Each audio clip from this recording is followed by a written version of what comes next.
Merlin here. Well, the new skirt is fully attached. And as an added bonus,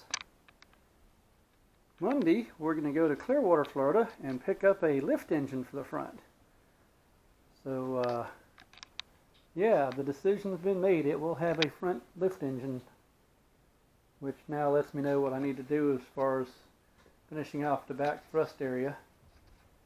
But as you can see, the skirt is now fully attached. I left two little sections loose because I need to be able to get to where they are to replace the drain plug fittings in the very back of the hull on the bottom.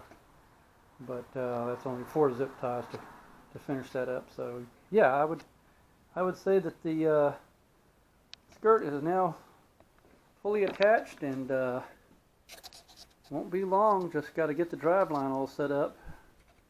But that's another whole process step finished. Thanks for watching, and we'll keep you posted.